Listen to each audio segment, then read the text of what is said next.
देखिए अपन देखेंगे कि जिन आदात की इकाई में 5 रहते तो उनका मुरब्बा किस तरीके से निकालते हैं। जैसे 5 है, 5 का मुरब्बा कितना होता है 25। इसी तरीके से 15 है, 15 का मुरब्बा निकालने का तरीका क्या है, तो ये देखो इसका तरीका एकदम आसान है। 5 का मुरब्बा कर देना, ये हो गया 25।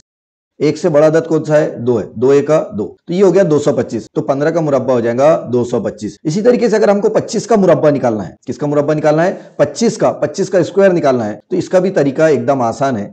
तो इसको 5 को 5 से ज़रब करेंगे तो ये जाएगा 25, और इससे बड़ा अदद 2 से बड़ा अदद कितना है, 3, 3 दूनी 6, तो ये कितना हो गया 625। तो इस तरीके से अपन इसका मुरब्बा निकालते हैं। इसी तरीके से अगर हमको 35 का मुरब्बा निकालना है, किसका मुरब्बा निकालना है, 35 का, तो ये भी एकदम आसान तरीका है। तो 35 में पहला 5 है, 5 का मुरब्बा कितना हो जाएगा 25। 3 से बड़ा अदद कौन सा है, 4, 4 तिया 12, तो ये कितना हो जाएगा 1225। इसी तरीके से आपके लिए एक सवाल है, 45 का मुरब्बा क्या होगा, 45 का स्क्वायर क्या होगा, ये आपको बताना है। ये अपन ने 35 का 25 का भी निकाले, 15 का भी निकाले और 5 का भी निकाले। इस तरीके से आप कितने भी बड़े से बड़े अदद का मुरब्बा निकाल सकते हैं। ठीक है, इस तरीके के और शॉर्ट्स वीडियो के लिए हमारे चैनल को लाइक कीजिए, सब्सक्राइब कीजिए और शेयर कीजिए।